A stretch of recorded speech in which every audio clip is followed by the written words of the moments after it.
Hey, welcome to the show. Welcome to the Council on Future Conflict, episode 545, European Tinderbox and America's Fallen Too. So we're going to be talking about like the corruption in both America and Europe and how it's affecting us and certain things that, potentially we can all do no matter where we are in order to kind of, stand as individuals against this. Speaking of people standing as individuals against the corruption in America, there was what happened this weekend with the festival out there at Camp Ponderosa. Joe's right here. Joe's right here with Ron. Good morning, Man, guys. we've had a great weekend. We've had a good bunch of people here. Last night we capped it off with a watching of Maverick, a fine film, and a little bit of Tombstone action. Movie night's always the best, right?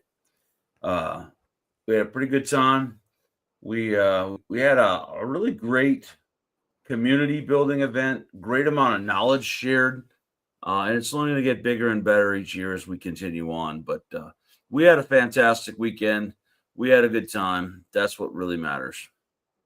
Yeah, that's awesome. I know a lot of good friends of the channel were there. I'm glad everybody got to meet each other, and just looking forward to just kind of keep continuing to grow these channel related events. If you're an East Coaster, a lot of channel folks will be at the one in October at where's Joe? Tell them about the October event.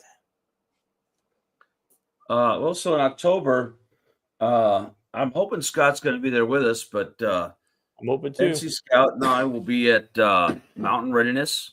There'll be a one-day gap, and then I'm going to run a fieldcraft class followed by Scout's Scout and Recce course.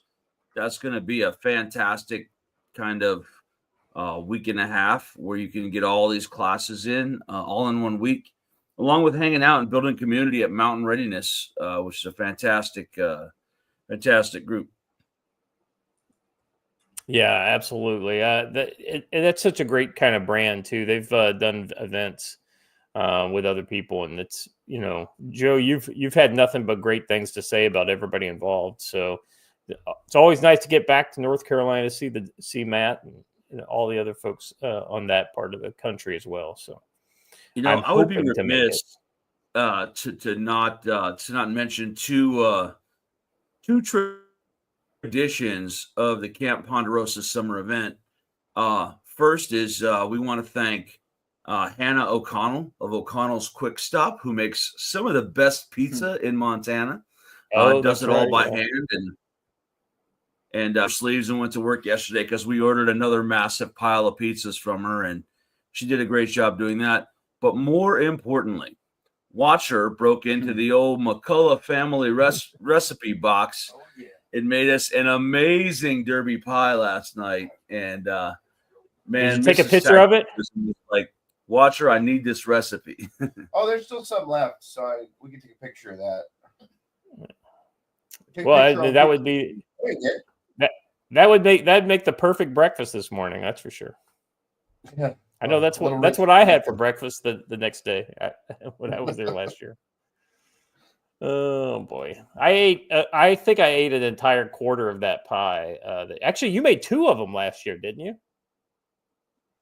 Yeah, made 2 again this time. Still got about a half of one left.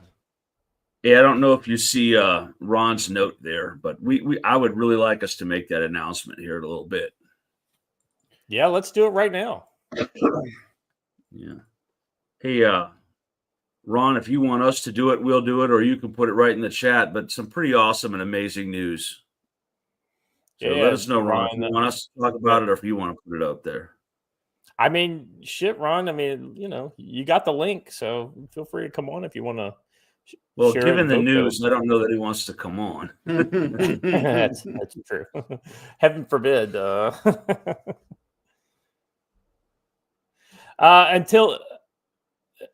Okay, he'll put it in the chat. All right, we'll get it here in a second. Until then, Watcher, when are you heading back? Sometime after the show this morning. got a lot of stuff to do between stuff for your campaign and stuff for the buildings that I manage and the new business that I'm apparently having to start. So yeah, I'll be heading out sometime after the show this morning. And by the way, he's rocking a new Project 223 preparedness hat, and it looks epic. Yeah, those are good hats, man. Yeah. Like really, really good hats. I quite like them. So I think he can get those off his website too. And also, hey, yeah, let me just give a little Project 223 ad before we move on.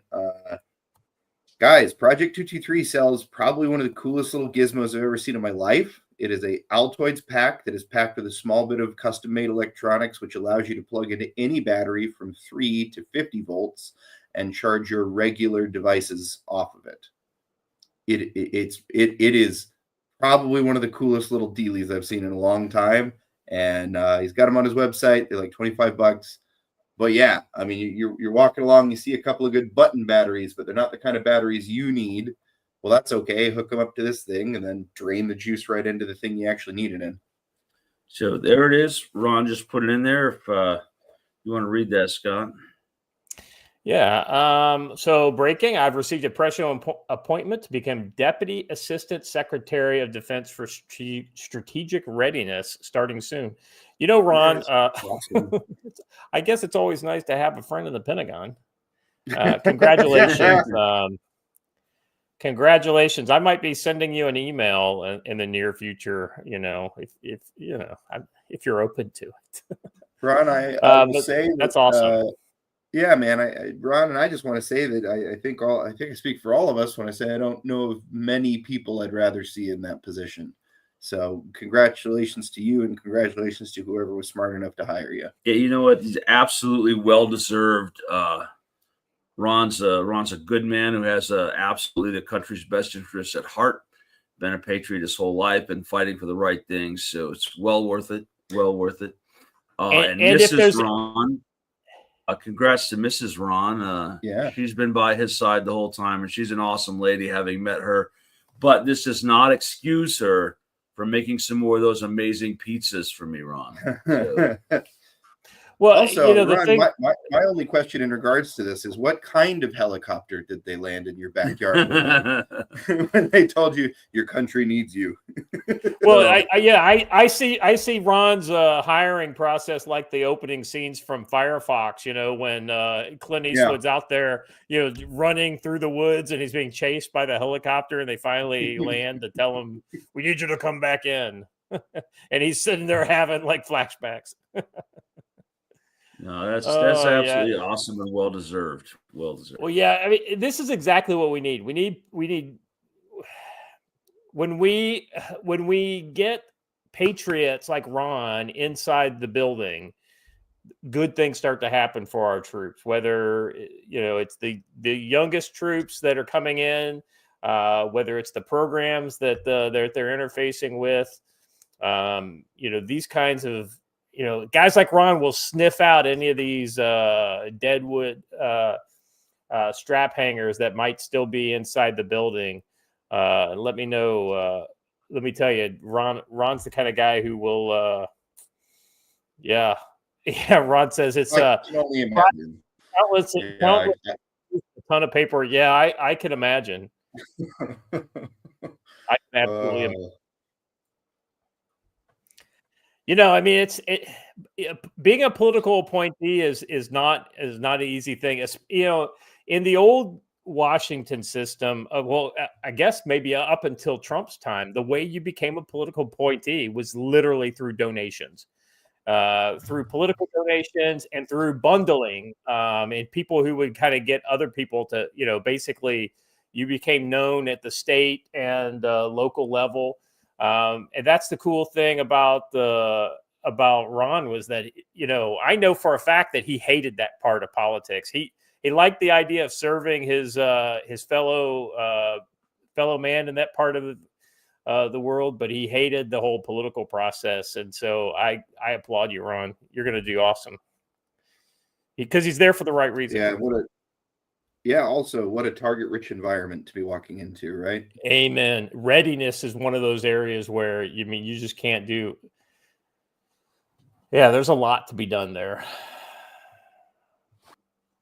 All right, enough. Well, we just lost both of them, so I'm sure they'll be jumping back in here in a second. But until they do, there we go. That was quick enough. They're back. No, I'm not gonna comment too wildly on it, but the minute we talk about Ron, I know, that's what I'm saying. You know, like Ron, what's going on, brother? You're getting this. All right. Call off the hounds. Let's maybe this is the reason why Thailand and Cambodia agreed to a ceasefire. They heard that OGA Ron was coming to the Pentagon, and they wanted to stop the war before he could get involved. Thailand and Cambodia agreed to ceasefire following Trump's diplomatic pressure. Thailand and Cambodia agreed to an unconditional ceasefire to halt the deadliest border clashes in over a decade. The agreement was reached on the 5th day of fighting, or about 2 days after President Trump threatened to withhold trade deals from both countries unless a swift resolution was reached. Thailand's acting prime minister and Cambodia's prime minister met earlier in Malaysia in talks hosted by Prime Minister Anwar Ibrahim. Anwar facilitated a breakthrough unconditional ceasefire deal between the two countries, which have been fighting over their highly disputed 500-mile land border. Both Cambodia and Thailand reached a common understanding as follows. One, an immediate unconditional ceasefire with effect from 24 hours local time, midnight on the 28th. Let's see. So ultimately, guys, it looks like probably Cambodia didn't have as much to lose in a trade deal as Thailand did, but Thailand definitely had a lot to lose.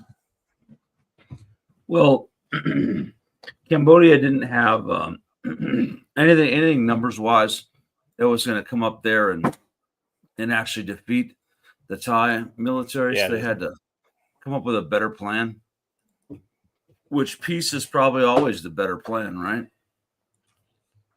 Yeah, I mean, that's a great point, Joe. I mean, like, if Cambodia was chomping at the bit, they probably very quickly decided, wait a second, we bit off more than we can chew with Thailand, because Thailand was going pretty hard in the paint from what I could see with their bombing runs, their F-16s and everything. Did you see the video of them trying to start up one of Cambodia's MiG-21s? It was pretty funny. No, I didn't see that. I'm going to be honest, though. We just watched Watcher here fly around in the background and solve a tech problem, and it was actually quite amazing. What's going on there, Watcher? You breaking things? No, we're good. We're good. The old laptop was not charging, but it turned out it was the extension cord that was bad. So. Forging Freedom TV says Trump showed up and said, "Daddy's home. Who needs an ass whipping?" Pretty much. Well, the rumor I saw over the weekend was that China was leaning on them diplomatically. And so is it true that it was Trump that did it, or did China do it? So I really don't know. Or maybe it's a combination of both, right? Like, so yeah, maybe Trump has leverage on Thailand and China has leverage on Cambodia. Because that's a good thing either way. So, right. Well, it's one of those kind of things. If China has any leverage on Cambodia, unless they completely blessed off on this fight, I can't imagine that China would be happy with it because it has a chance of upsetting the apple cart. Yeah. One of the things, I can't remember if it was you that tweeted about this last week, Joe, or if it's something I saw somewhere else, but the idea that this is potentially the kind of thing that could draw the U.S. and China into a wider war, I didn't think it was likely to happen, but that's not the craziest thing I've ever heard. And to that extent, I think everybody's best interests are served by this thing cooling off. I can't see. No, China's not involved. They're right there in the area. Right. Yes, I agree, gentlemen. I can't see either. All right. Anything else on? It seems like the war has ended. Any kind of final thoughts on this, Joe? I mean, it was it was pretty one-sided. It seemed like once the Cambodian Rambo shot up his 2 drums through his RPK. That seemed to be the extent of Cambodian offense. I mean, do you take? Are there any takeaways from this conflict by you? Well, I just think it seems like both sides said Phuket, which that's okay. And Yeah. I don't know. That region of the world has seen this kind of conflict for a very, very long time. It was pretty wild. The video of Cambodian Rambo there while his homie was just chilling with his feet up in the middle of a combat zone. Probably just the best idea for both sides to take a step back. Yeah, I hope Cambodian Rambo made it through this one alive. He seemed like he'd been chilling in Cambodia for quite some time. All right, let us move on. Speaking of China and that part of the world, this next story is pretty interesting. It's a longer one, so what I've done is I pulled out some key points. But I would recommend you guys give this a look. It's from War on the Rocks. This is a website that does kind of conflict-related news and commentary. And the story is Beijing's South China Sea campaign of intimidation has run aground. So, Joe, this is something that we talked quite a bit about over the last couple of years, specifically featuring how, I don't know, the almost maritime insurgency between the Philippines and the Chinese kind of maritime militia that's been going on, and the Chinese Coast Guard. I think it's been pretty interesting, almost exclusive use of the maritime militia and Coast Guard by the Chinese versus any of their naval forces. This is something that's been kind of festering for a while. If only there was some sort of historical precedent for this, the naval war with France, in which privateers on both sides did almost 100% of the fighting. It's sort of the same situation we're seeing here. Yeah. Well, I the only thing that I would counter on that would just be the Philippines is doing everything that they can. I just don't know that they have the resources to really kind of stand up to what China can throw at them.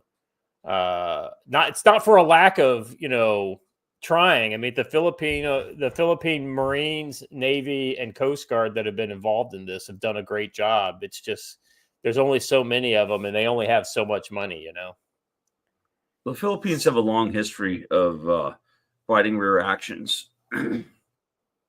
Fertig's forces on Mindanao did a pretty good job of holding down an entire Japanese division that enabled what we did in the Philippines during World War II. And since then, they've been fighting various communist insurgencies throughout the Philippine archipelago. So this is just one more extension of that. They're very good at what they do. They might not be great in a straight up fight, but they are pretty good at fighting small defensive actions across the dispersed area. But I want to do a throwback to the last story and give Jean Rogers the credit she deserves for Cambo. Absolutely. I mean, that's well done. That's well done. Cambodian Rambo, for sure. All right. Anyway, let me pull out some key points from this. So why is it that China's, so they call it gray zone tactics, right? So these are not like overt conflict, right? This is that kind of salami slicing, like what we've seen them do on the border. I don't think it was very gray zone when those dudes were going at it with hatchets and sticks and knives.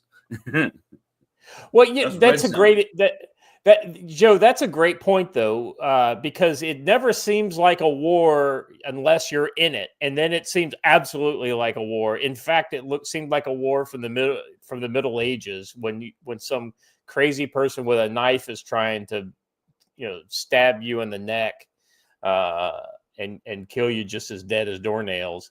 And your government has basically as the said, owner of my own water cannon on a fire engine, water cannons are no joke. Those were pretty legit fights they had with the water cannons too. Yeah, less than lethal, not non-lethal, less than lethal. So let's talk about this. Chinese. So the first point here is that Chinese strategy is failing. China's campaign of intimidation using gray zone tactics like harassment of Southeast Asian vessels has not subdued nations like the Philippines, Indonesia, Malaysia, or Vietnam. These countries have stood firm, refusing to relinquish their sovereign rights, as noticed by U.S. Pacific Commander Admiral Steve Cole. Specifically around the Second Thomas Shoals, China's aggressive actions, such as blockading the Philippines' resupply missions, which is exactly what you were talking about, Joe, where they literally went after with knives and hatchets. To the BRP Sierra Madre at Second Thomas Shoal nearly triggered U.S. intervention under the Mutual Defense Treaty. A provisional de-escalation agreement was reached, but China gained nothing, while the Philippines successfully repaired the Sierra Madre. Strengthening regional alliances. So China's behavior has accelerated the modernization of the U.S.-Philippine alliances and prompted Manila to sign new defense agreements with Japan, New Zealand, and Canada. The one with Japan is a reciprocal access agreement, which allows them to access each other's territorial waters for the purpose of military exercises and other purposes.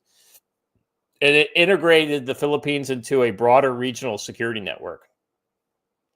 The author in the article kind of sees this as Xi Jinping's strategic miscalculation. So ever since 2013, China's dream speech, Beijing has pursued aggressive maritime ambitions, exemplified by the 2012 seizure of Scarborough Shoal. However, the article argues that at this approach, rooted in a refusal to compromise, has plateaued with no significant gains in the last 4 years. So the point there being is that China is not getting anything new with the same tactics that they've been using. Essentially, they made their initial gains under the Obama administration, and there were probably some gains that they made during the first Trump administration. If there were, it's probably because as much of a lack of focus on external matters because of the Russiagate stuff that was essentially tying up the president's attention. But now that, over the last 4 years during the Biden administration, there was a kind of a taciturn admitting that we have to kind of back our allies against China. If there was one area where I have to say the Biden White House was at least in the right area. I mean, I don't think they did a good job, but in the right area was the kind of the focus on Asia Pacific, and basically he basically adopted Trump's China policy when it came to the Pentagon. So, well, they kind of did that in a lot of areas, right? Exactly right. Well, even in the China trade stuff, they tried to take a hard line against China, but in the end, they didn't do a very good job of it. It's kind of like right idea, incompetent execution. And then just kind of focusing on the U.S.'s role in deterrence. So since the last couple years, the United States has enhanced its force posture and supported the military modernization of Southeast Asian partners, particularly the Philippines. If you've been paying attention to recent exercises, we've put new systems in place in the Philippines to include testing anti-ship missiles and other defense capabilities in and around the islands. And then you've got the Philippines resistance. So this kind of goes to what you were saying, Joe, with that kind of the history of how tenacious they are in fighting, rear guard type actions.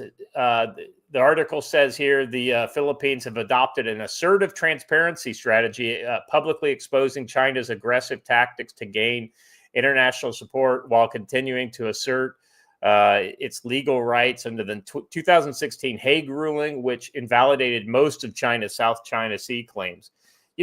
We don't agree with the fact that there is international kind of law that makes any sense, except for when you can use it to beat China over the head with it. And then it's useful, but it's only useful to the extent that China pays any attention to it, which they generally don't. So guys, what do you think about China? Because I kind of buy the author's ideas here that China's current tactics have kind of run afoul of our resilient partners in that region, and nobody wants to kind of blink at this point. Joe, I know this is an area you've really paid a lot of attention to over the last couple of years. What do you think? Do you think the Chinese are making headway, or are the Philippines kind of stymied them? I think the Philippines have done a fine job of resisting it, because the Philippine Marines are still on Second Thomas Shoal. They remain there. So I think that they're doing a good job there. But China has started to expand their scope. They're trying to intimidate the South Koreans. They're trying to intimidate the Taiwanese and the Japanese all at the same time, with pushing themselves into all of these various island chains. So I think China's problem has begun that they've tried to widen the aperture a little too far, and now they're not as successful as they might have been if they continue to press in one area.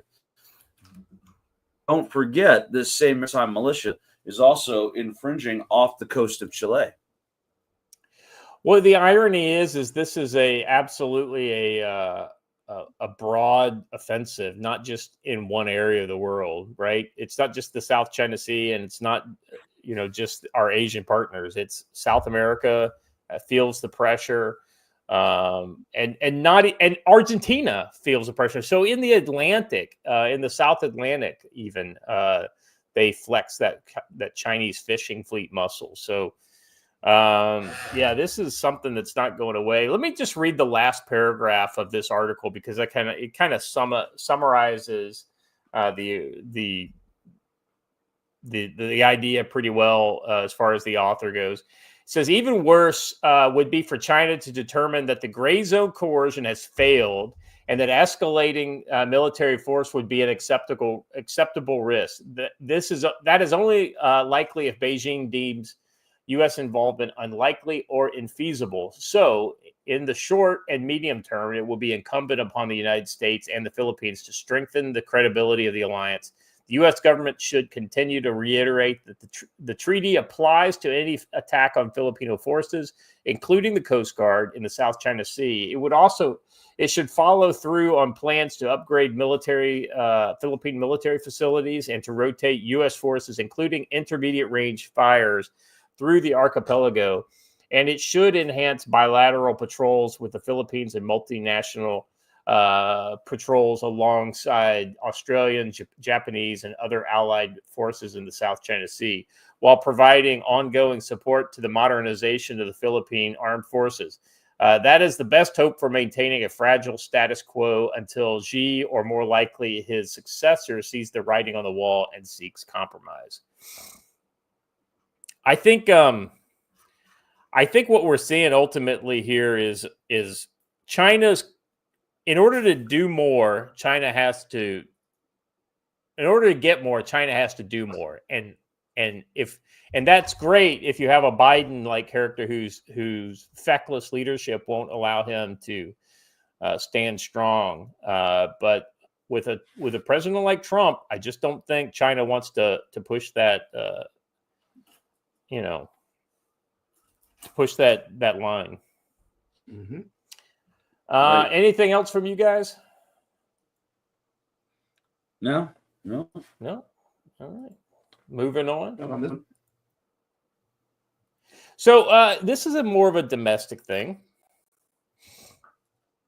You know, we've been fairly critical here on this channel of some of the things coming out of the FBI, both from the FBI director, Kash Patel, and also from Dan Bongino, the deputy director. But that being said, I think, and I don't want to speak for you guys, so I'll let you kind of caveat your thoughts about Dan separately, gents. But my personal point of view is that Dan always seemed like an honorable man to me. He served honorably. He took on, tough fights when he was a commentator. But when he came back in, he took on the role of deputy director of the FBI. And so with that are a certain kind of handcuffs that you have to put on. To that end, I don't think Dan Bongino has been as transparent as I wanted him to be in many of his statements about various kind of things that we all thought would be fairly quick in coming once, whether it's looking at what happened with January 6th, whether it's the Trump assassination attempts, whether it's,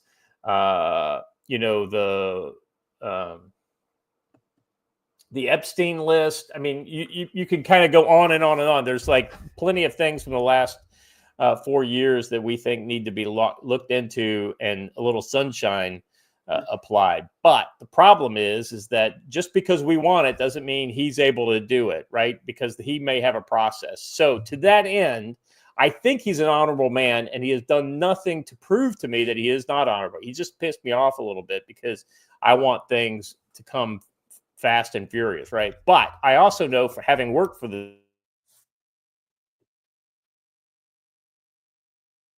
You muted yourself. Maybe.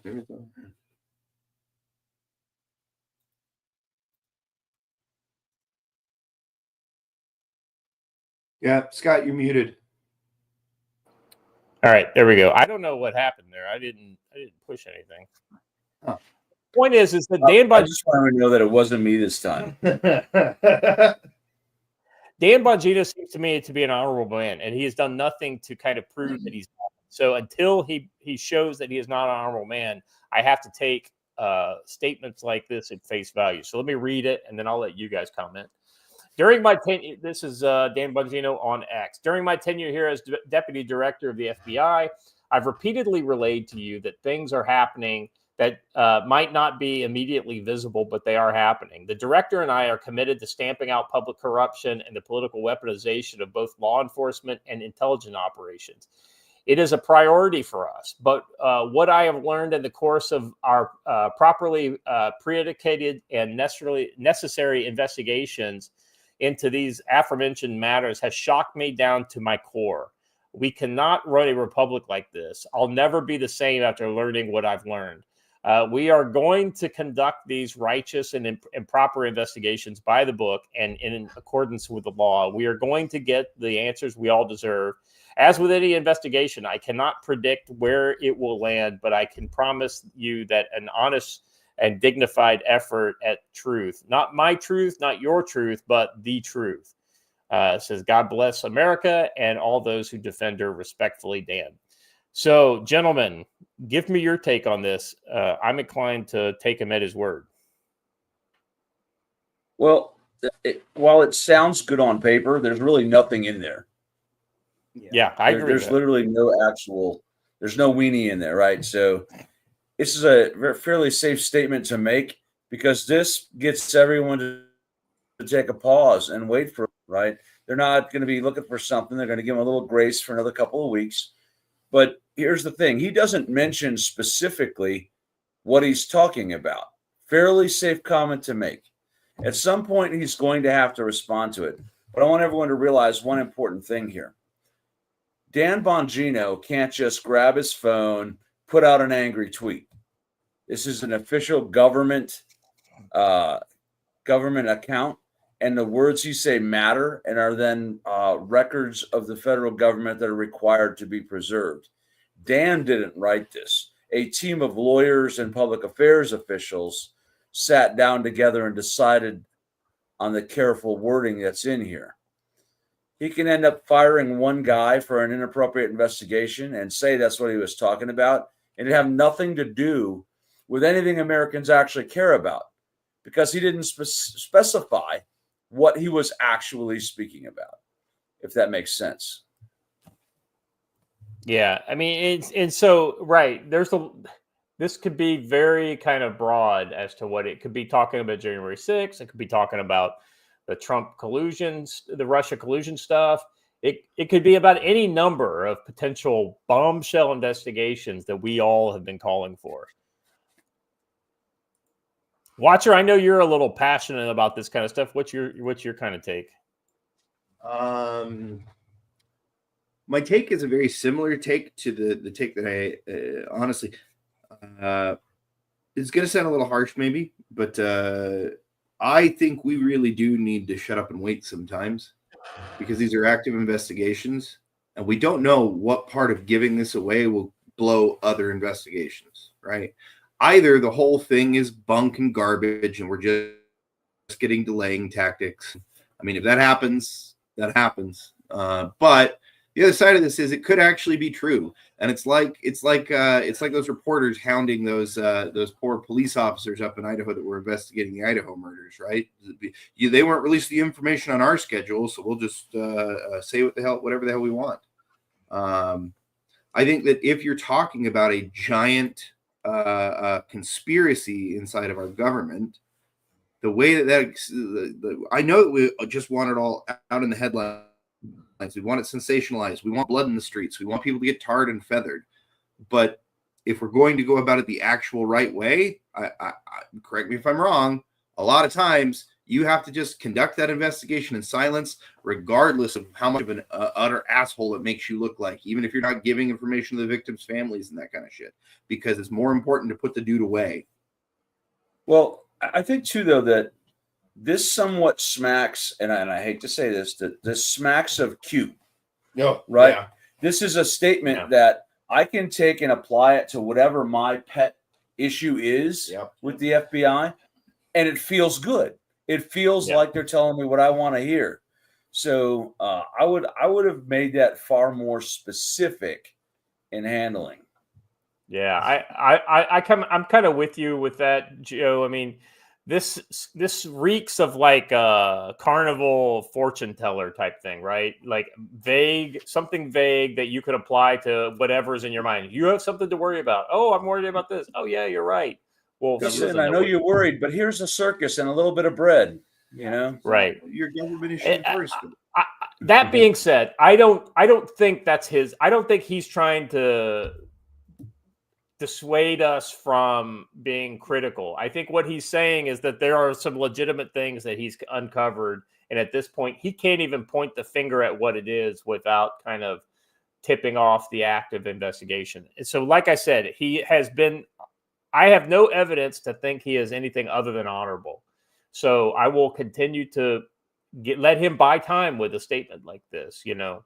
But it won't last forever, you know, guys. I mean, it's like you can't. There's got to be some there. But here's the crazy thing: there's been a lot of this kind of really suspect stuff coming out of the government lately. The other one that I wanted to ask you if you guys saw was this breaking. DC sources tell me that the Republicans on the Senate Intelligence Committee, chaired by Tom Cotton, are crafting legislation that would start restricting Tulsi Gabbard from reviewing and releasing to the public deep state and intel files showing that they've been criminal. Have you guys heard about this? Like, they're actually trying to restrict her access to various files and things like this after she started going down the rabbit hole against Obama and some of the other kind of, you know, I in this case, I got to think Republicans who were going after Trump back in 2016. Well, I think that we created the office of the Director of National Intelligence to be the one person who had access to everything for the purpose of coordinating and making things go well. If we've suddenly decided that now we're going to restrict that person, maybe it's time to get rid of that position and go to something else. But it does smack of the swamp trying to cover itself, the deep state, Right. the permanent administrative state trying to protect itself. And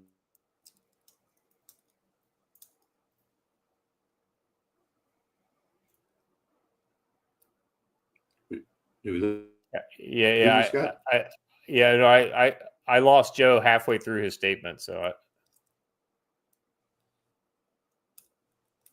maybe I heard you too. Okay, yeah, we're back now. Okay, great. You All were right, gone but- there. So anyway, there's a lot of this kind of thing happening in the government right now, and it makes me feel like there is definitely some deep state versus Trump state friction going on in the back channels. And while we haven't seen what's anything really come out concrete yet at this point, I have some confidence that eventually we're going to start seeing some potentially blockbuster things coming out. There's too many kind of people with a chip on their shoulder, whether it's Tulsi Gabbard or whether it's Dan Bongino or whoever. Kash Patel. Maybe Kash Patel's really doing the good things that we want him to do. And if that's the case, then good on him. But if not, in the end, he's basically dirt to us. Real quick, I wanted to say thank you to Kaiser John, gifted 5 subs over on Rumble. If you're not a member over on Rumble, go over there and maybe you can grab one. Let's see, 1, 2, 3. It looks like 2 more are still open to get if you are not a member over on Rumble. So go over to Rumble and join now. I think you have to comment in the chat in order to get one of the. I'm honored that you think we somehow have the power to stop Dan Bongino from doing his job, but he's perfectly capable of doing his job, man. And I would love for him to be right. I'm just trying to give you a little dose of reality. So, yeah, you don't get to tell me how I feel. So, yeah, I kind of agree with Joe. There's nothing that we can do that's going to stop him from being able to do his job. And no matter how discouraged we are by the lack of transparency thus far, he will continue to do whatever it is that he is going to do. So,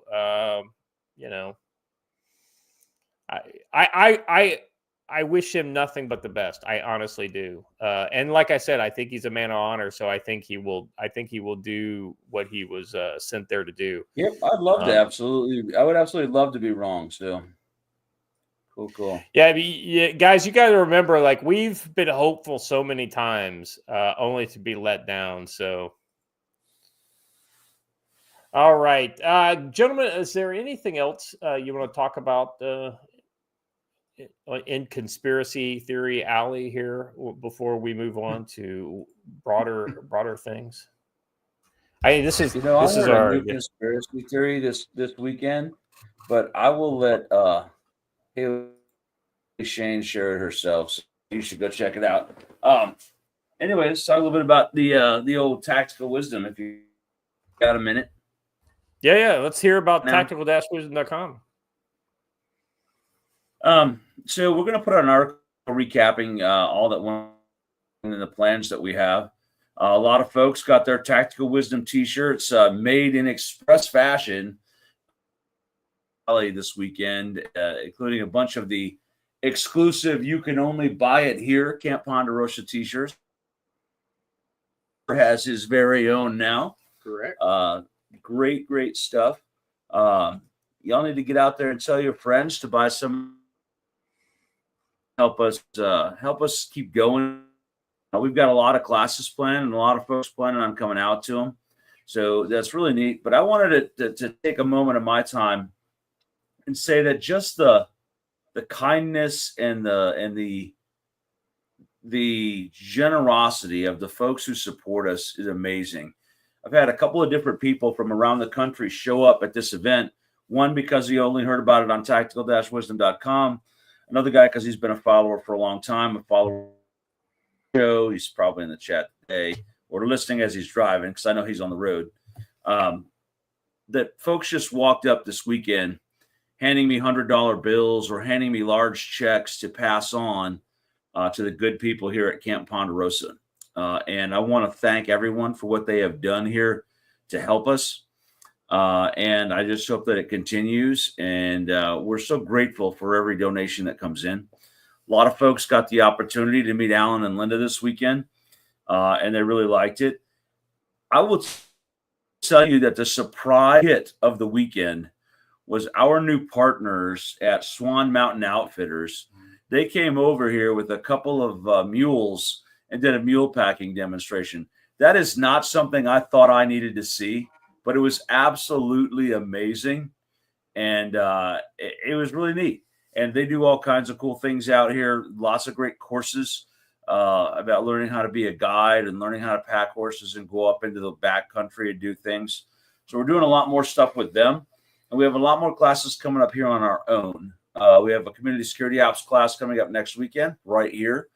And then after that, I've got a couple of one-day courses like getting home, how to actually pack a get-home bag and develop a plan to get home.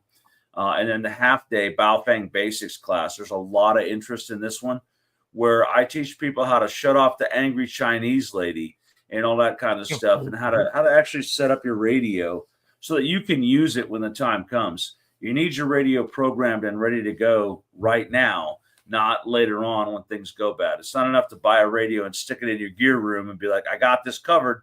I got a radio. You need a radio out there and be planning on it. I also have several people planning on coming to our FTX short range patrol, August 15th through the 17th, where we're going to have folks come in here to the camp. We're going to do a refresher on patrolling. We're going to make them develop a patrol plan, get out and do an overnight observation post, and then come on back and actually write a patrol report on what they saw. And then right after that, we roll into a big training week where we're going to do field craft, followed by community security, and followed by combatives weekend. Just a lot of stuff going on this week. The Peanuts Gallery says, "Get your ass to class." Nice. Oh yeah, Boilerman09 sitting here in the live studio audience, and just been a great guy all weekend, making food for everybody, taking care. Also wearing a new Project 223 preparedness hat today and a Tactical Wisdom shirt. I mean, man, get any better than this. No, that's awesome, man. I mean, and you were telling me that no matter what happens, anytime you can get together with people who kind of share your beliefs, like you guys were able to do this weekend, it's a great time. Community is built, friendships are made, and I can't recommend more highly to get out there and meet the folks that inhabit the chat with you and enjoy the same things that you enjoy. All right. Speaking of training and things like that, let's talk about Brushbeater. Hey, your Arctic boy literally just left here. He left here last night, so yeah, you might be. I think you might be watching us on a plane right now. No, Talk about a guy who puts his time and his money where his mouth is. I mean, he is gone. He's traveled to see things, meet people, and learn new things. He's an example for everybody in the chat. Go ahead. Your Arctic boy is sitting next to my second favorite Canadian. Your Arctic boy is now my third favorite Canadian. Spending some. This is your Arctic boy, so I guess that would be your Arctic girl. And your Arctic girl, yeah. I want to thank her for coming as well. So. Yeah, this is one of those kind of things that get your families involved. I mean, if you've got kids, get the kids involved. I mean, these are I'm going to talk about first aid stuff here in the Brushbeater ad, and like things like first aid are going down to the elementary school level. These are skills for life that you can teach them. I know, I was a Boy Scout, guys, And we learned a lot of first aid tricks that I take that from my childhood into my adult life. So, 100%. Speaking of brush beater, let's do our ad for today. So welcome back to the Council on Future Conflict, where today we're driving into the growing Muslim threat within Europe and the domestic unrest shaking the U.S. from violent clashes in European cities to rising tensions in American soil. Chaos can strike without warning. Stay prepared with life-saving gear from our trusted sponsor, Brush Beater Store, led by NC Scout, or Matt, equipping you to face any crisis head-on. When injuries hit in the heat of a riot or a sudden attack, Brush Beater's medical gear is your first line of defense. The combat application tourniquet, I mean, everybody needs to have multiple of these, by the way, is a battle-proven lifesaver designed to stop severe bleeding in seconds with its one-handed windlass system, perfect for urban unrest and remote emergencies. For comprehensive trauma or response, the Tactical Operator Response Kit, or TORC, packs a CAT, tourniquet, chest seals, hemostatic gauze, and more into a compact pouch, ready for anything from a stab wound to shrapnel. Need to train your team? Brush Beater's Tactical Combat Casualty Care, or TC3 course, teaches you real-world skills to stabilize the wounded under pressure, straight from NC Scout's combat experience. Head to Yanceyville, North Carolina showroom to check out their gear, or shop now at brushbeater.store/collection/medical for these kits and training. Use a code CFC10 for 5% off medical supplies, radios, optics, or courses, and orders under $100 shipped for free. Huge thank you to Matt over at Brush Beater Store for powering the Council on Future Conflict. Visit brushbeater.store, enter CFC10, and be ready to save lives when the world turns dark. Now, let's get into it. Speaking of the world turning dark, I'll be honest with you. There's nothing that scares me more, like when I think of apocalyptic visions of what could happen to America and the broader Western society, than this kind of growing threat of, let's say, colonial Islam and immigrants from parts of the world that don't share our value systems. I mean, is that a safe way of putting it, gentlemen? I don't want to get too... I mean, it's safe. I don't know that it's accurate, because it's not just that they're not friendly to our beliefs and value systems. They are diametrically opposed. Openly hostile. Yeah, I was trying not to be too dark. But yeah, you're not wrong, guys.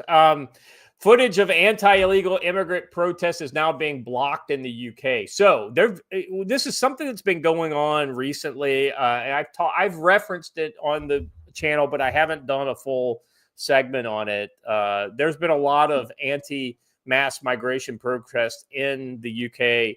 And these are people coming from the Middle East and Northern Africa. And they are, by a vast majority, Islamic colonizers into the UK. Ex-users in Britain are reported that footage of rapidly growing anti-mass migration protests is being blocked. The development comes as the so-called Online Safety Act law came into force for social media companies on Friday. The law is passed by previous conservative government. If you think conservatives on your side, think again. Just one of the many disastrous policies they embraced that led to the leftist Labour Party coming back into power with a massive majority last year. And so you can see here, this is a ex-post from Adam Wren. Videos of protesting being restricted in the UK is Chinese tier censorship. The end goal is to completely restrict access to X. It's the only social media they don't control. British users of X shared screenshots of messages that popped up while they attempted to view footage of the protest, which started in Epping after a migrant sexually assaulted a teenage girl and have since spread around the country. So yeah, here's a lot of other this you're looking at the AP protest. Yeah. So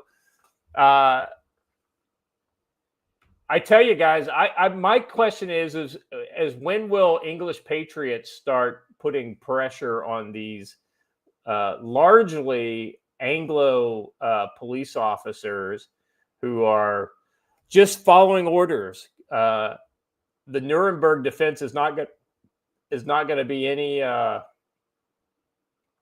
any real defense at all when things get bad. And notice the number of females that are in that lineup as well. Well, I think it's telling that everyone is out there with the flag of England, not the flag of the United Kingdom, right? Well, I think actually that's one of the things that they started arresting people because they said protesting, nationalistic protests that waved the UK flag was seen as hate speech. If you can believe it, flying the UK flag is hate speech. I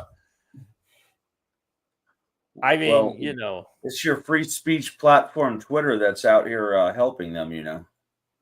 Well, the irony is that I don't think that X is blocking it. I think it's getting blocked through the restrictions on through English service providers. Watcher, do you know anything more about that? You're a little more technically adept than I am.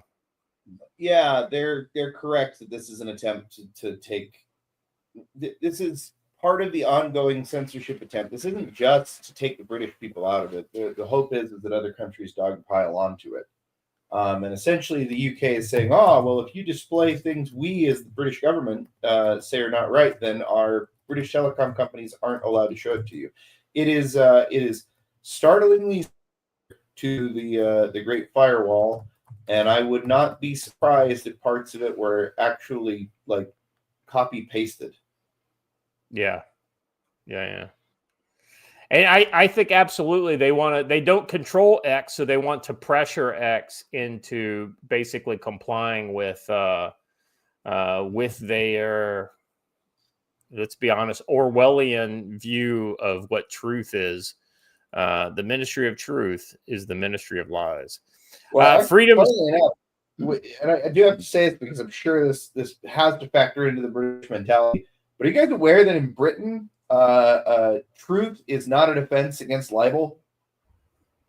Yeah. Oh, yeah. I'm tracking. It's absolutely bizarro world on freedom of speech when it comes over there.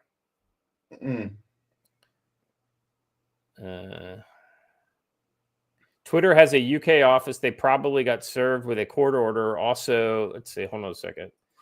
Also, the EU Digital Services Act seems to block stuff from my experimentation with UK.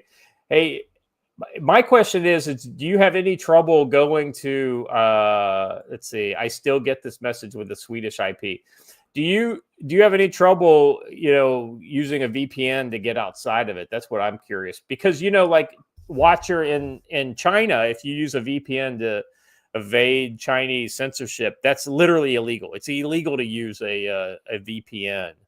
It's illegal, and the crime is and the punishment is generally disappearance. Yeah. But that being said, so many Chinese use VPNs, it's not even funny. Yeah, it's just a matter of who gets caught or not. They spent almost 100 years trying to keep the French out of Trafalgar Square. And instead, they just let the caliphate walk in and take it. So, wow. Yeah, Bastian says, I'm near Birmingham, England. We're holding out just nearly, but we're still here. And then you were saying, too, that, no, they're saying the English St. George's flag is far right. Well, that would track. The St. George's flag is indeed the flag of England.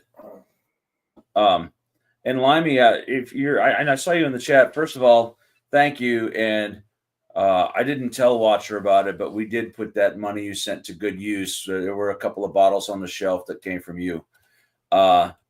So thank you. But I also want to know if that impacts your ability to communicate with your family back in the old country. Yeah. I'm really worried for even Starmer flying English flags at Downing Street. Yeah. I mean, that's just it. If you're right thinking, then it's not racist.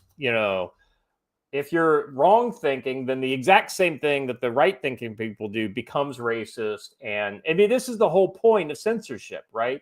And it's all about thought crime and about, oh, well, what's your intent behind the things that you say?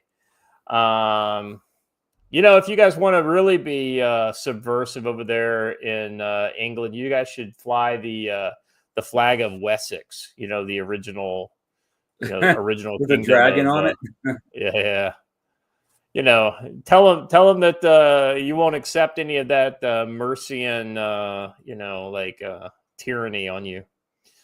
Long or live the King Alfred.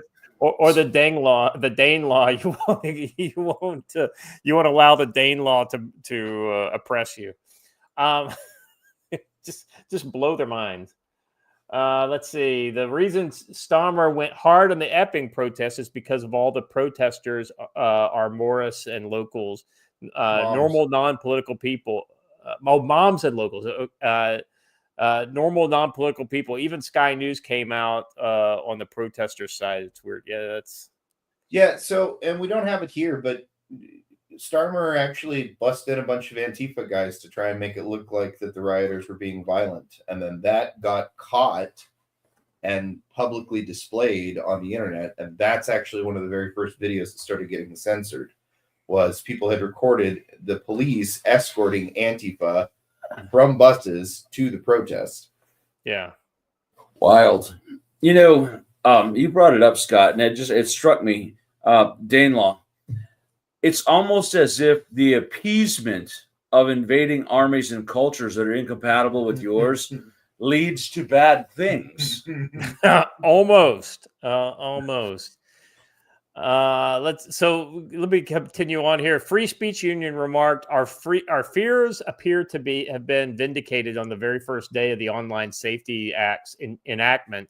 If you have standard X account in the UK, presumably the majority of British users, it appears that you may not be able to see any of the protest footage that contains violence. We're aware of one censored post that shows an arrest being made. The post added, we warned repeatedly about how censorious this piece of legislation would be. The age checks are purported to be in place to block children from seeing pornographic content. However, they seem to have been broadened to any content deemed to be violent, misinformative, at least on X. So they're clearly targeting X in order to kind of control the flow of information. The government has threatened to fine any social media platform up to $18 million or 10% of its global turnover if it's deemed to have contravened the law. Ex-owner Elon Musk, while not specifically addressing the restriction of protest footage, said on Sunday that the Online Safety Act's purpose is suppression of the people. Yeah, it is exactly that. Yeah, Lance Corporal veteran, we'll get into Sharia here in a bit. Sharia is the new Dane law. Let's see. Bastion says, our police in England are hated, ridiculed. When something happens on the high street or in your house, we'll handle it ourselves. There aren't enough of them. Half are women and they don't do anything. Yeah, so here's the thing, Bastion. I was thinking about this. Like, if this kind of thing were to happen in America, I can't speak for Joe or Watcher, but I know a lot of Americans that I know would essentially start with night letters to their local law enforcement people in their neighborhood. And if the night letters don't work, they would take more aggressive steps. And you guys don't have the ability to, have the same tools that we have to be able to fix problems like that. Let's just say we have a pretty awesome toolkit in America that we can use to address tyranny and oppression. All right. I'm not hearing anything from you guys, Watcher and Joe, by the way.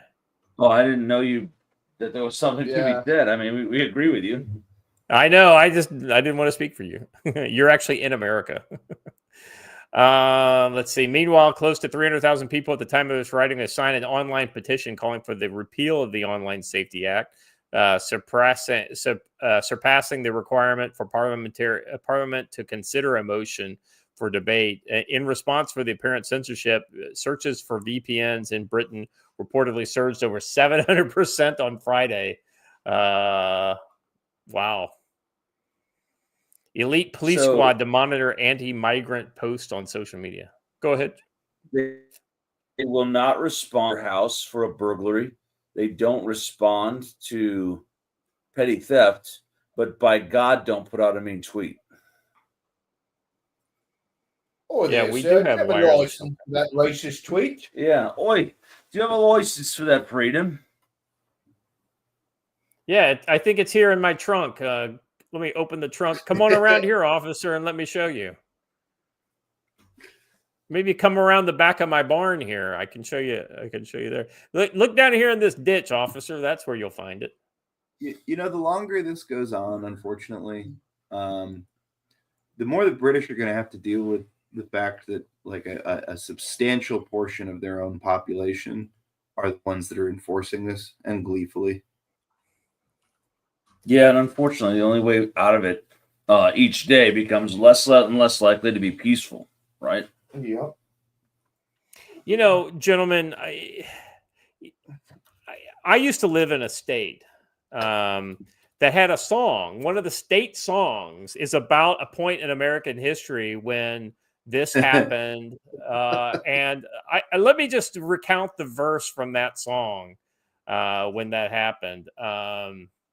Once two men climbed old Rocky Top looking for a moonshine still. Ain't no strangers come down from Rocky Top. Reckon they never will. This is exactly what happens when Americans find themselves to be the objects of tyranny. I suggest to any ears in the UK that you guys figure this stuff out one way or the other, because it's not ending unless you guys end it. That's not a call to action or violence. I'm just saying, you got it, whether it's the ballot box or some other protest or whatever other means it is, you guys need to fix this shit, because let me be honest, it's only going to get worse if you guys don't do something.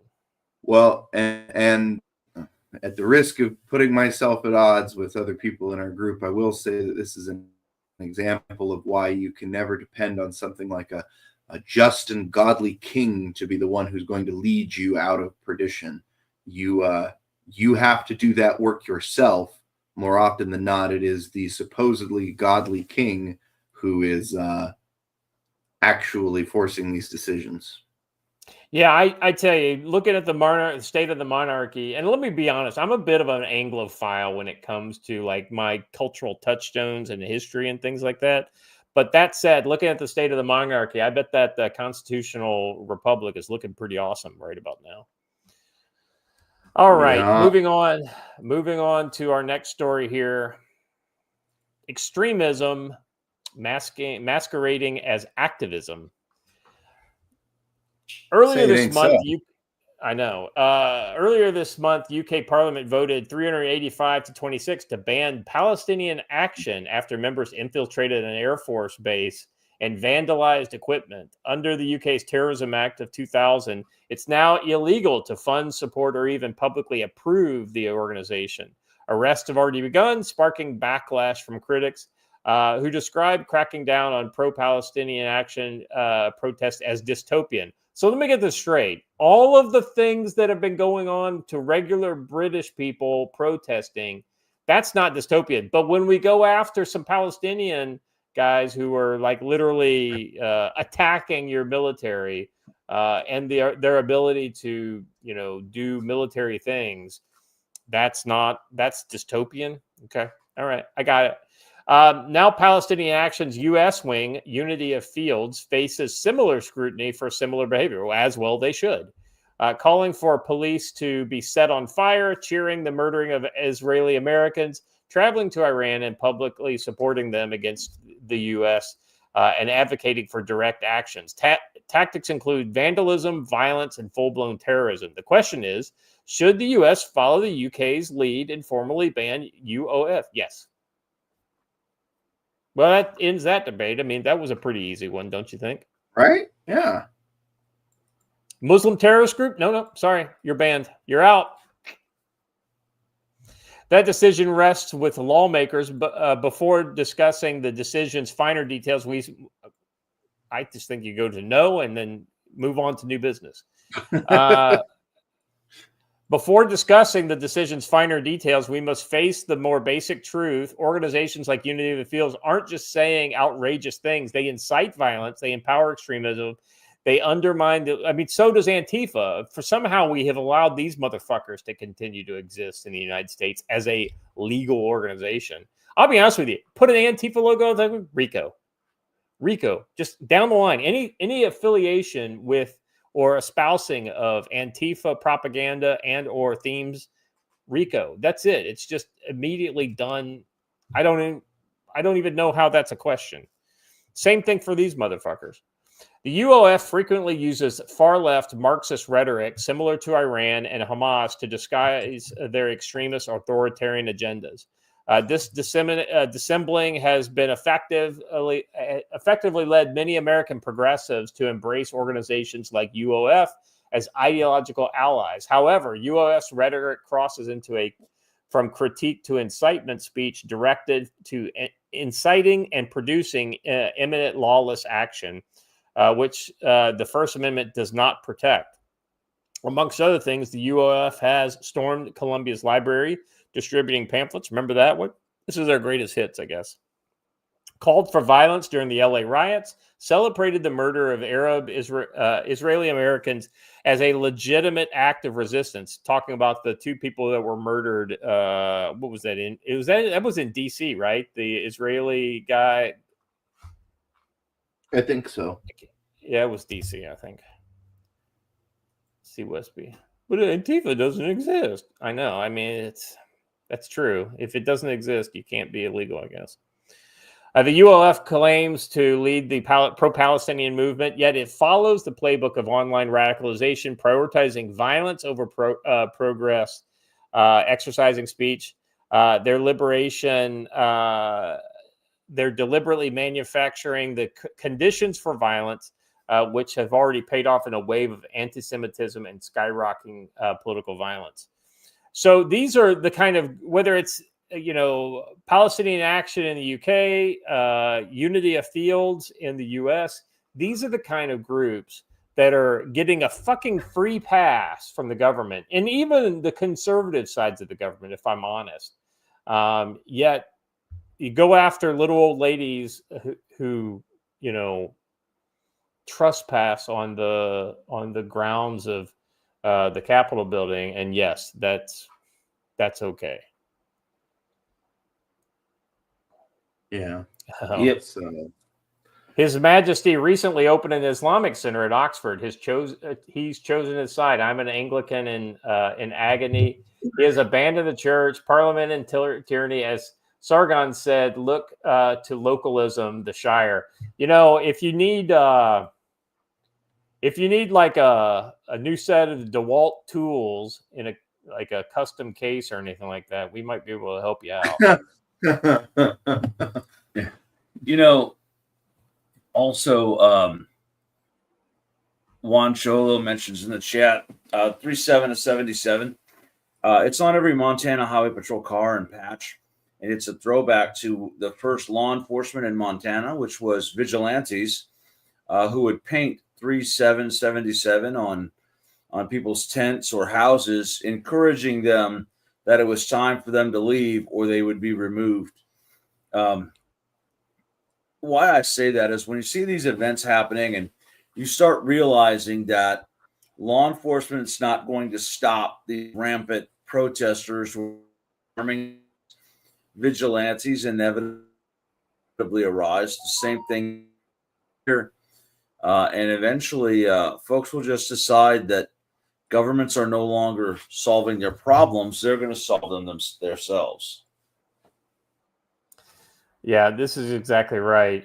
Speaking of problems that will hopefully solve themselves, but let's be honest, this is gonna kill a lot of people before it solves itself. Is this next one? This is a little bit of speech.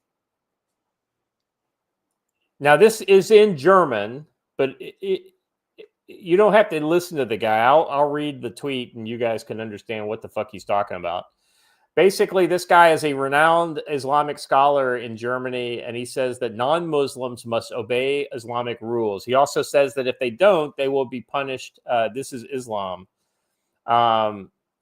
Let's see. I thought there was a transcript underneath here somewhere. So did I, but I'm not seeing it. I don't see it either. But God help Germany. Islam is not compatible with Western civilization. Yeah. It's anyway. So the point here though is that these rural scholars, right? These rustic, austere religious scholars. I'll point out that it's not just that that Islam is not compatible with Western civilization. It's not compatible with civilization. It's literally not civilized. Yeah, Islam's not compatible with itself. Hey, guess who kills the most Muslims? Muslims. Every time. I'm sorry. I'm done. Like I get why we do it. We're making fun of people who had done it in the past, but I'm done calling these people like that is what they are. That is what they always will be. Golf Foxtrot. Yeah, I mean, so I wonder how many of these people are from Djibouti. It's every time I hear this, I just want to replay the speech for the Ibrahim. What the fuck? I forgot his name. The one we played the other day, where he basically says that you never in history has somebody like invited peacefully into their country a group that is completely and diametrically opposed to the existence and the beliefs of your own society, and allowed them to basically, make changes to your own culture. It's unbelievable. Let's see. Here we goes another one. This is in Leipzig. Islamic migrants gather in Leipzig, Germany, and demand Sharia law. Mind you, this is in Eastern Germany, which has a much smaller percentage of immigrants than the Western part of the country. And yet, here they are demanding not only to... So this is not like peaceful people of a different religion who just want to worship the way they choose, right? If that's all this was, nobody would have a problem with it. But that's not what this is. This is people saying, not only do we get to worship the way we want, but now you have to do what we say, because you have to basically subservient yourselves to us. And that's... This is if you wanted to bring the Nazis back, this is how you do it. Right. I mean, the only country that has a proven predilection for the industrialized extermination of a specific religious minority, this is not the country I would go to. Because let's be honest, no matter how sorry the Germans are, baked into their DNA is a very efficient hatred of anybody who gives them a hard time. If you need anything further than the Holocaust, I point you to the 30 Years' War, where they did a very good job of eliminating and forcefully converting anybody who was not either Lutheran or Catholic, and literally over that issue alone. I'm not going to be so. I don't know the right word I'm looking for, because I don't want to insult you, but I'm not going to compare a distrust of Islam to being a Nazi. I'm simply not. I'm not willing to make that leap. Yeah. No. I'm talking about the actions it would take to essentially get this tick out of the German. It would literally take that level of. We'll handle it another way. Yeah, I just got to go home. That's all. Yeah, we'll just buy them a boat. It's that simple.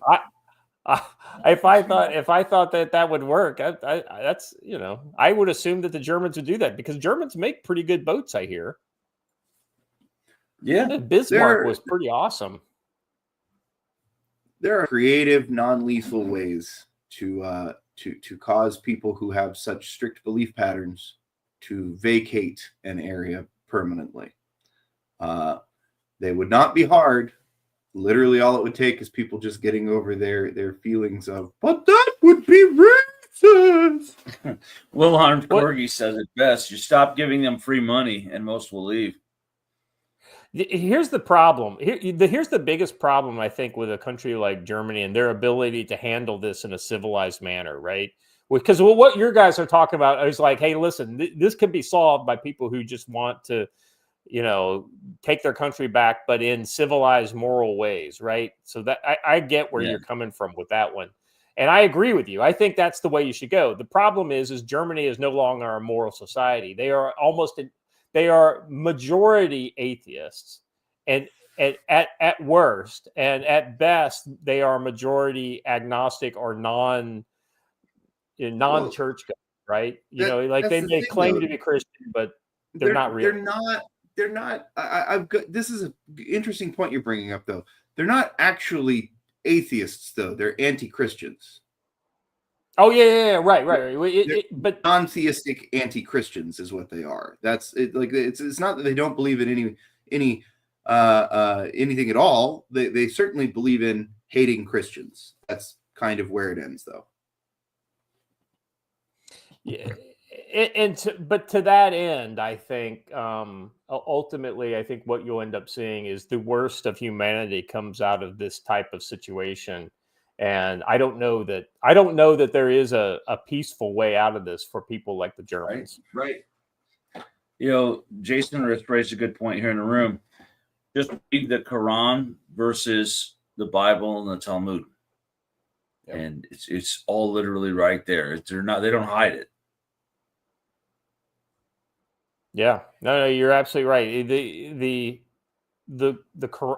The Quran is literally, and the Hadiths are literally their roadmap to how, not only how they respond to people, but probably in some ways how they should be responded to. Kind of like do unto others as they would do unto you.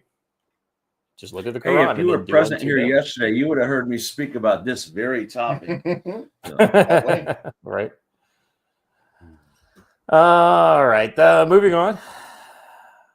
And then if there is a German political outfit who would peacefully handle this, probably in the most humane way possible, it is AfD. So what do they do to AfD? German police raid AfD MEP's Minister of European Parliament's property for the 22nd time. Real quick, Derna for $5. Active Christianophobia is very Anglosphere phenomenon. Continental Euros are more agnostic. Yeah, maybe. Pinochet's helicopters for $2 over in Rumble says the elites are using Islam to trick the people into demanding authoritarian crackdowns by the government. That's kind of what I'm saying is ultimately what you would see is an authoritarian crackdown within Germany against the Muslims. The Muslim threat, right? And then it would go very high and right is what I predict. German police have raided Alternative for Germany MEP property for the 22nd time using the pretext of his connection to the defunct Voice of Europe website, which was run by a man exiled from Ukraine. The house raid came while Bystrom was in Washington, D.C., meeting with Trump officials, including congressmen and allies of President Donald Trump and Vice President J.D. Vance. Might as well arrest him just for meeting with Trump. On early Tuesday morning, German police searched an older warehouse where Bystrom conducted business a decade ago. This is targeted terror against the opposition, Bystrom said in a press release. There's no other way to classify the absurd behavior of the authorities. He was a target of Czech intelligence services last year, who decided to release a variety of allegations surrounding their investigation at a rather opportune time right before the EU parliamentary elections. Shocking. I can't believe any of that would happen. The raid against Voice of Europe and the accusations against Bystrom which Remix News covered, was widely seen as damaging of AfD's reputation before voters headed to the polls. Notably, Czech intelligence claimed to have voice recordings that revealed Bystron's involvement in a scheme to provide politicians with money in exchange for conducting interviews with the outlet. The Czech authorities have never made the recording of Bystron public, despite demands from the AfD to release it. Nobody has ever been charged to date in connection with the allegations, because guess what? It's made up. He, however, was the only name that was released in connection with the case, although authorities claimed 6 European politicians received money from the VOE. Gentlemen, what do you think about a country that actively oppresses a select political party for the wrong point of view? A select political party that represents, if I'm not mistaken, a majority at this point. Well, it's definitely the second largest of the current. It's the second largest party in Germany currently. And the polls are trending that it's going to push it higher to be the number one party in the next election. Yeah.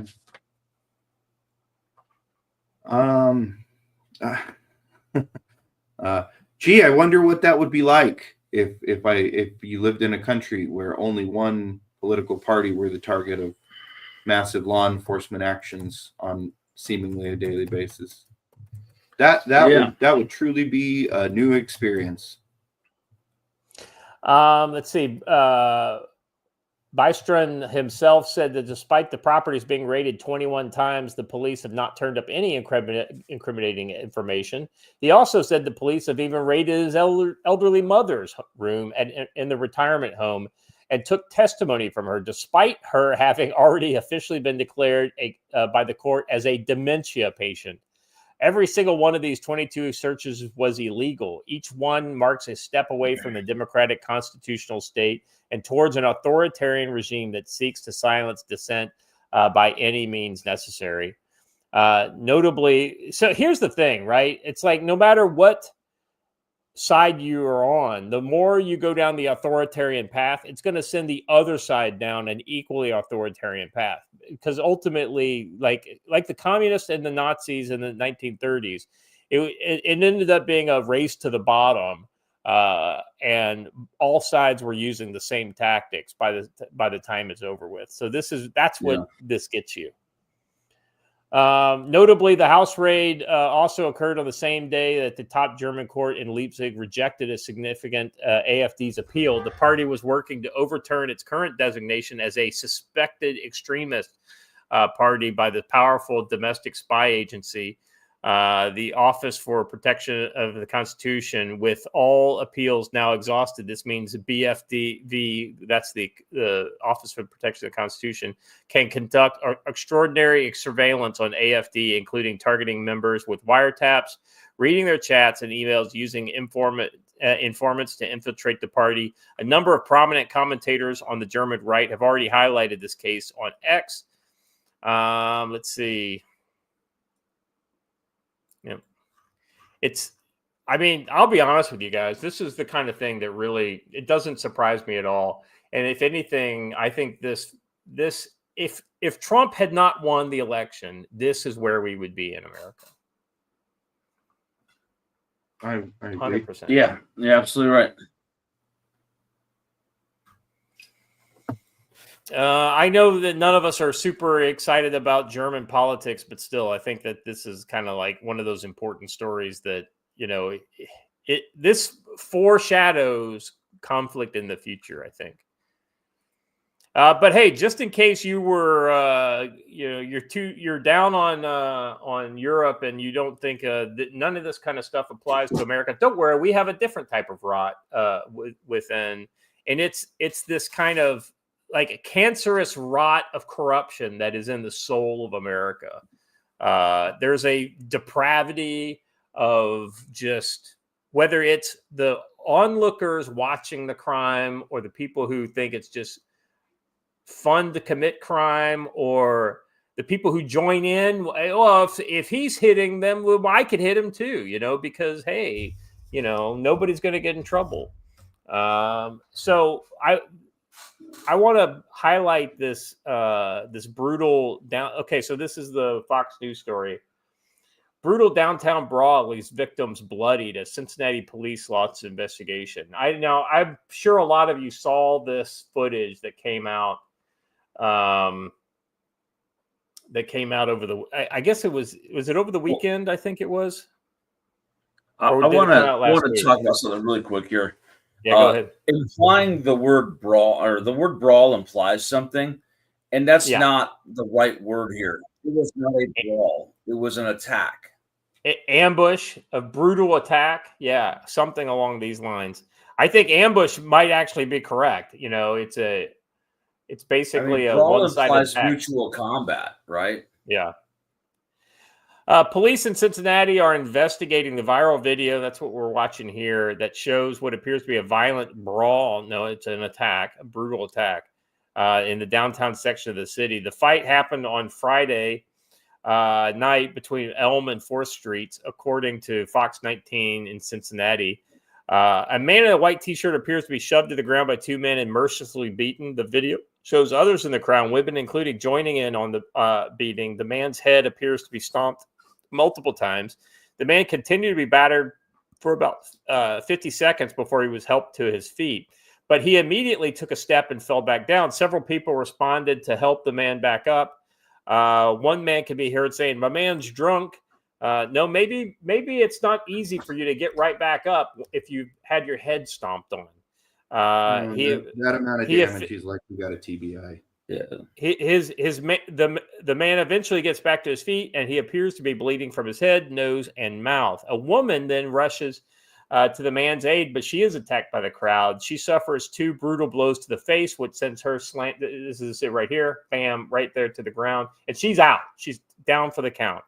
It's unclear who the initial aggressors were. I don't think it's unclear. I think it's pretty fucking very obvious. clear. It's very The- fucking the clear. initial- You goddamn piece of shit journalist. You Rot don't in hell. You don't hate the media enough. The man and the women being beaten in the video are white, and a large crowd. It appears to be about 5 or 6 white people involved in the incident. And then here at the end, you can see more. But ultimately, this was a very black on white kind of crime that was going on. The identity and condition of the man and woman are in the video are unknown. And the police chief says that she was disgusted by the brawl. Yeah, by the assault.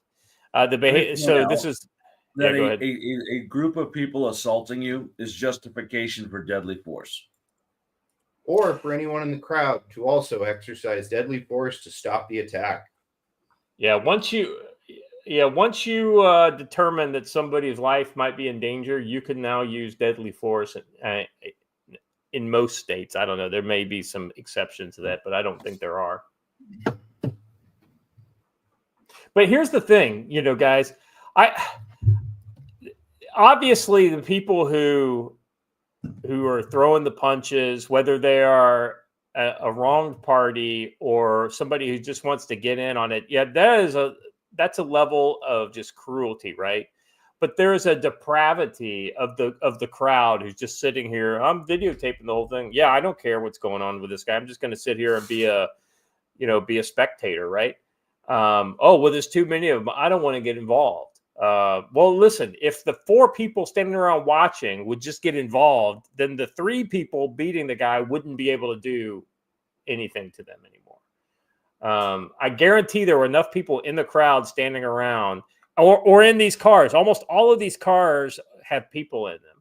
If they had just stopped and got out of their cars and this is the kind of stuff, Joe, like you talked about jumping out of the car and helping somebody recently. It's, I don't know, man. I don't know what's going on in America when people won't help each other.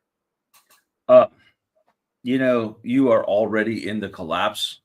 You should probably act like it. Yeah, well, I saw that and I decided that now was as good a time as any. That's right. Listen, you got to cover your own Djibouti when you're out there. If anybody ever said that the black people can't be racist against white people, I give you Exhibit A, this video. This is a manifestation of black racism. And these are people who probably wouldn't have done it. They may not have done it to another black person. They may have. I mean, they may be just that depraved.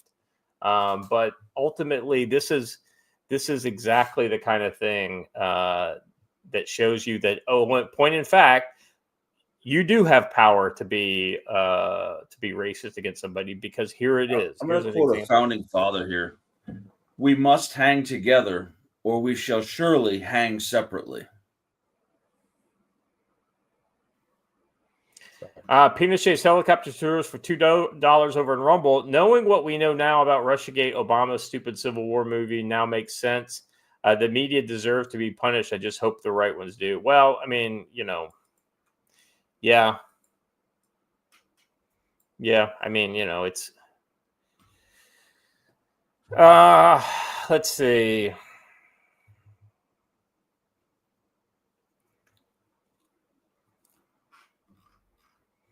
I'm just kind of going to the bottom. Yeah, I think we both of those videos were in that last article. So the retailers. Real quick, Vivek Ramaswamy, who is the Ohio gubernatorial candidate, reacted to the violence when reached by Fox News. He says, "I was born and raised in Cincinnati. It's sad to see this kind of heinous violence in the streets." He said, "It's a shame that Democrats in our state remain silent when so many of their constituents are suffering from their lax on crime policies. We're going to bring law and order back to the streets across Ohio on my watch. It's time for a new generation to lead with a spine." Hey, man, I hope he can do it. I don't know if he can, but I don't know. I don't know, man. This goes. Vivek Ramaswamy is the right guy. Yeah, I'm not in Ohio, so I won't be voting, so I don't have to make that decision. I have my doubts. But hey, listen, who knows?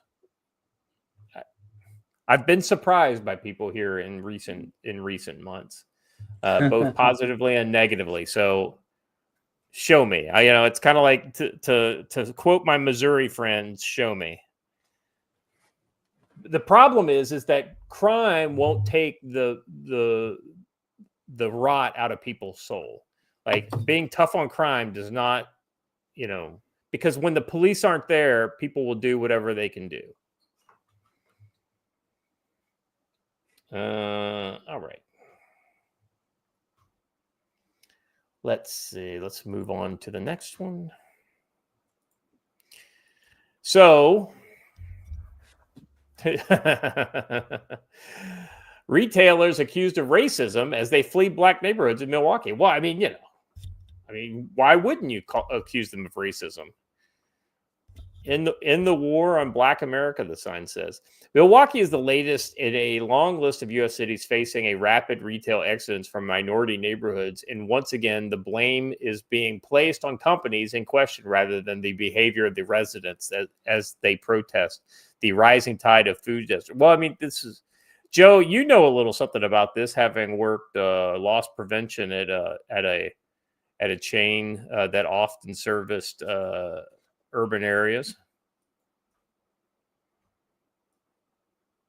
So here's the thing: there's a lot of stores are closing in these areas where crime is out of control. It's not a race thing; it's a making money thing. If a store can't make money, they can't stay in business in that area. We've seen this in San Francisco, we've seen it in the Portland area, and we've seen it throughout Detroit. And every time one of these companies attempt to leave, the racism card gets played. They either get shamed or they just pull out. You really just literally cannot operate in urban areas and try to run a business for profit. It just does not work. Yeah, I mean, it's you basically have created the inability for somebody to conduct business. They can't conduct business; they're just going to shut it down. Whether it's crime, whether it's let's be honest.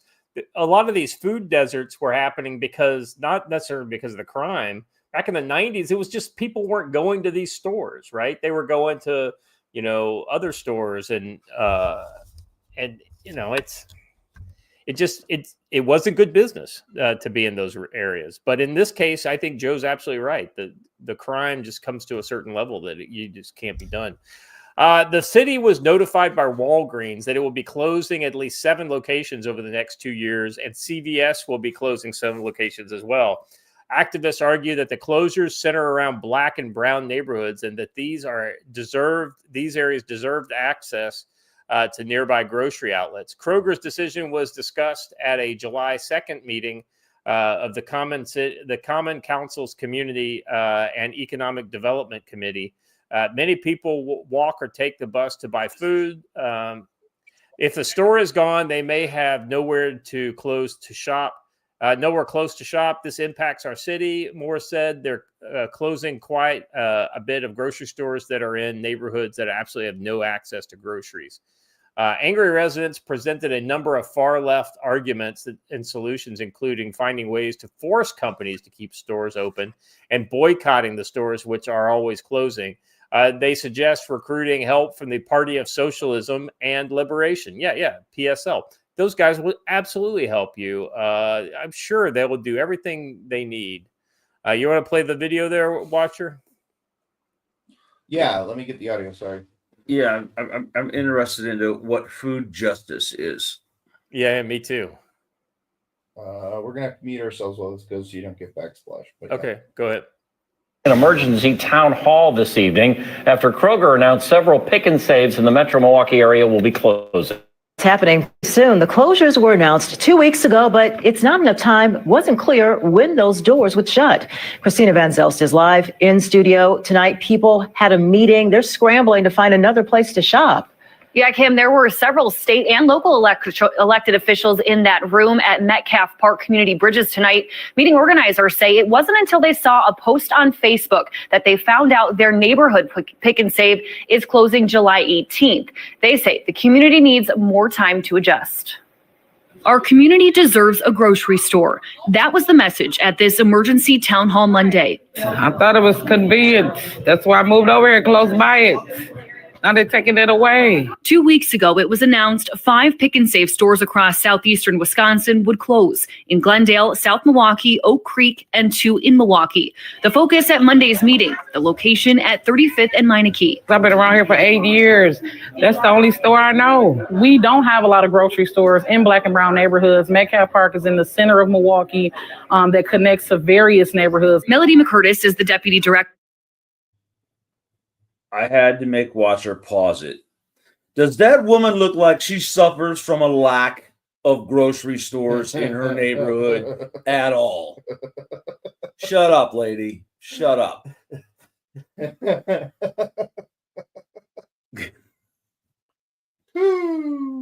From Metcalf Park. She says the closest grocer with a pharmacy is more than 3 miles away. So folks can't walk to another grocery store. They're going to have to take a bus. They're going to have to. Lady, you can't walk anywhere. Believe me, I know that.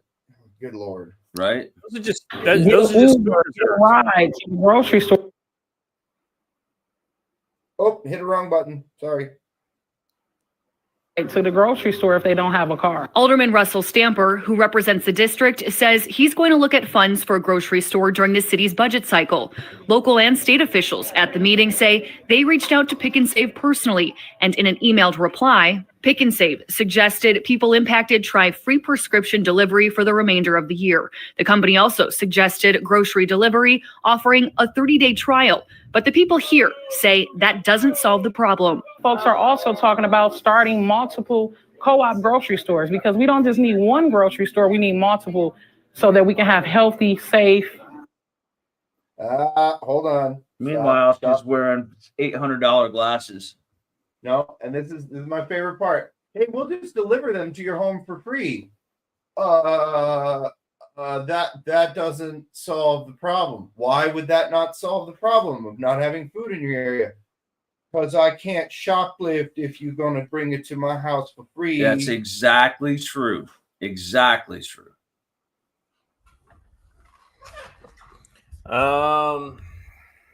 So yeah, I mean, Joe, I'll let you have the last word on this. I mean, this was a problem. You know, this has been a problem for a long time. Places like Michigan, Detroit have suffered under urban crime to the point where these places are going away, and these fine healthy individuals are complaining about the lack of fresh lettuce and carrots and things like this in their areas. So when you get into areas, the number one items are food items, steak, and laundry products, because they're expensive and people just want them, and they want them for free rather than having to buy them. And organized retail crime, whether it's the average street level booster or a Hispanic crew that's been traveling the country, either way, they impact these stores disproportionately, but so does the casual shoplifting of people just coming in and taking whatever they want. Watcher's 100% right. There is an option for free delivery, but they don't want that. Walmart does that, but nobody wants that, because then they can't, then they have to actually pay for things before they get them. And that's one of the big issues. Starting the co-op stores, which is really, she's talking more about the stores that Mamdani is talking about in New York City, city-owned stores and things like that.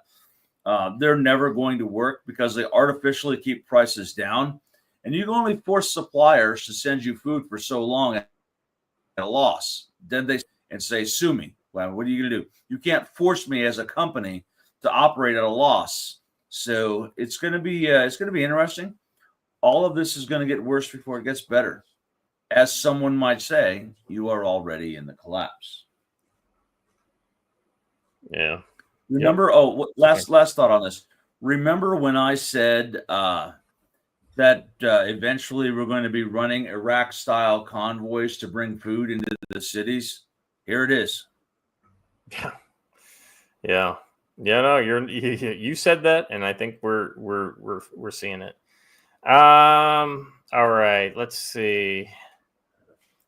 Last one. Well, not the last one. I found some things that I want to show, but I thought this would, just to kind of make you feel a little homesick, Joe. I thought we could play this clip. This is Muslims in Dearborn, Michigan, openly saying they are here to destroy America. The American empire must fall. People are willing to put their lives on the line to bring down the Western Empire.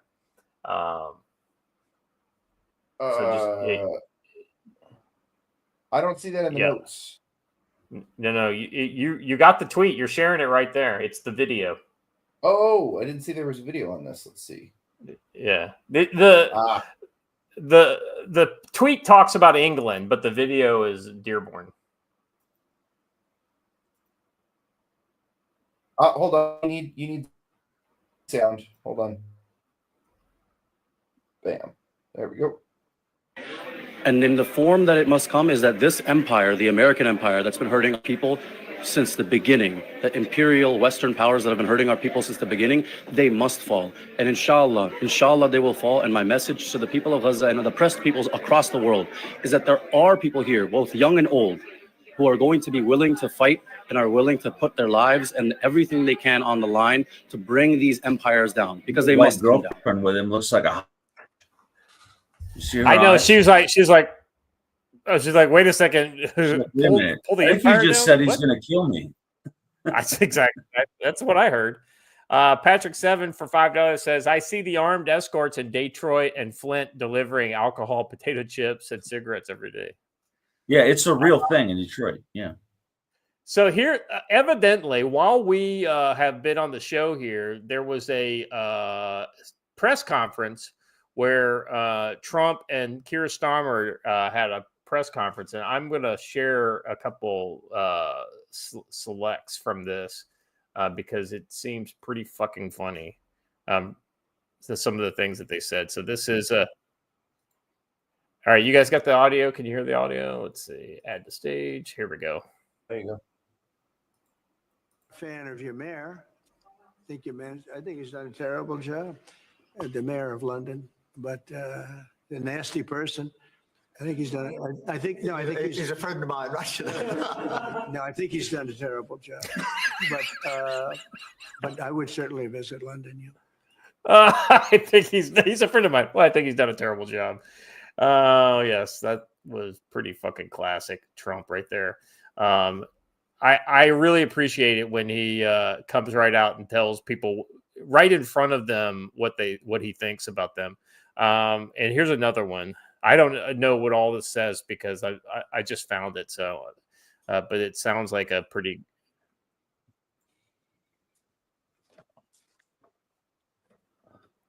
Train. Here we go. That's Here's what I'll one. say. Get out and train. Mr. President, you have a successful social media site. There are new powers here to censor your site, state-mandated powers. To censor my site? To censor your site and mean Twitter Truth? and Facebook. Truth? I mean, Truth. Is that okay? Well, I don't think he's going to censor my site because I say only good things. Will you please uncensor my site? Yeah, we're not censoring anyone. We've got some measures which are there to protect children, in particular from sites like suicide sites. We've had too many cases in the United Kingdom of young children taking their own lives, and when you look through their social media, they've been accessing sites which talk about suicide and encouraging, if you like, children down that road, and that is what we want to stop. Nothing about censoring free speech. But that treats all adults like this children. country is the proud. But that can treat all adults free like speech children. in this country has been for a very long time. We're very, very proud of it. Mr. President, you have a. So yeah, she says, but that treats all people like children, because it basically saying that everybody. Daddy is speaking. Sit on the cuck chair, Starmer. Oh yeah, I'm sure there's probably some other. This is the only two that I've seen thus far. If there's more, then God love them. All right, Joe. Looking at any final thoughts on the weekend, or any predictions as to things that we might be seeing this week? Well, let me just say that we'll thank our partners at Shield Arms for the support. We will thank everyone who came out, everyone who stopped by, some of the locals who came in. More importantly, the community that just for the entire weekend listened to what we do here and supported our actions here. So we will continue to hold events and bring people around, and it's going to be good. In fact, during the show, I've been talking with T from Mountain Readiness about next year's event, and we're going to start kicking off the promotion right away. So that's awesome. Do we have a date for next year? Yes. So Joel Gaines from War Lizard Tactical is hosting a class here on the 18th and 19th of July. So I figured we would do classes the rest of that week, and we would hold our event here July 24th through the 26th of 2026. Awesome. So you heard it here first. The next year is July 24th to 26th of next year, with classes going on the week prior. With a year head start, we will definitely make next year's the best one yet. Multiple sponsors, multiple guests. It'll be a good time. So you want to definitely make a plan to be there. Even if you are on the west or the East Coast or the West Coast, even if Montana is a little kind of far out of your range, it's a beautiful place. Make sure you get there. You're not going to regret it. And we have plenty Watcher of room here. Plenty of room. Watcher will make as many derby pies as needed in order to. Heck yeah. For like a dozen derby pies there, Watcher. Facts. Easy peasy. All right. Watcher? Yeah, we'd love to see you all come out here. For those of you who weren't able to make it, we wish you were. It's going to be I don't know, an interesting week, I can say. Apparently, I'm seeing news in the other thing from Financial Times that apparently we just froze all the We just froze all technology export restrictions on China to help with our trade talks. So it should be a very interesting week. Yeah, it's kind of a little apparently a carrot and a stick approach. They've extended the deadline, I guess, another 90 days, but they also shut down any transfers and things like that. So we have to figure out why we're getting bird strikes on this window, because like 4 more of them just flew right up to the window and turned at the last minute. During this show, we've had 3 bird strikes on this window. It's crazy. Let's see. So Jim just shared in our chat, UK regulators threaten American companies with censorship. This is a letter to Rumble. It says, we will be monitoring Rumble's position very carefully. We will be in touch should we become aware of anything that contradicts the above position or incidents on your service that cause us to believe the risk level to Rumble UK's user is of concern. Bravo to Rumble for immediately sharing that out. I'm sorry, but the U.S. government needs to come down on the UK, who is a horribly errant partner, like a ton of fucking bricks for this kind of shit. You know, it's almost like we fought a war against them.